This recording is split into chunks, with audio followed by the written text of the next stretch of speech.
एक समय की बात है, एक छोटे से गांव में एक किसान रहता था। उसका नाम रामचंद्र था। रामचंद्र एक बहुत ही मेहनती और परिश्रमी किसान था। वह गांव के खेतों में दिन रात मेहनत करता और अपने परिवार को आवश्यकताओं के लिए पूरी तरह से संतुष्ट करता था। एक दिन गांव में अकाल पड़ गया। बारिश नहीं हो रही थी और जमीन सूख गई थी। सभी किसानों को अपनी फसल के लिए चिंता होने लगी। लेकिन रामचंद्र डरने वाले नहीं थे। वह जानता था कि मेहनत से किया हुआ काम कभी बेकार नहीं जाता है। रामचंद्र ने अपने खेतों को और अच्छे से सिंचित करना शुरू किया। वह रात दिन मेहनत करता रहा, पानी की बचत करता रहा और पौधों की देखभाल में विशेष ध्यान देता रहा।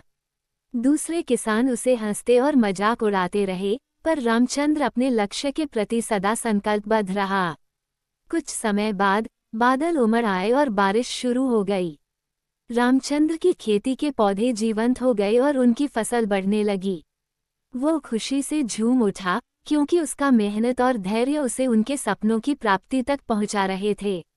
फसल काटने के बाद रामचंद्र ने अपनी परिवार के साथ आराम से खुशहाल जीने का आनंद लिया। उसकी मेहनत और परिश्रम ने उसे गर्व महसूस करवाया। वह गांव के बाकी किसानों के लिए एक प्रेरणा स्रोत बन गया। आखिरकार गांव की जनता ने उनकी मेहनत और समर्पण को मान्यता दी और उन्हें सम्मानित किया।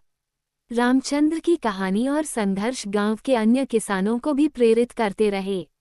इस कहानी से हमें ये सीख मिलती है कि मेहनत, परिश्रम और समर्पण किसानों के लिए अत्यंत महत्वपूर्ण है।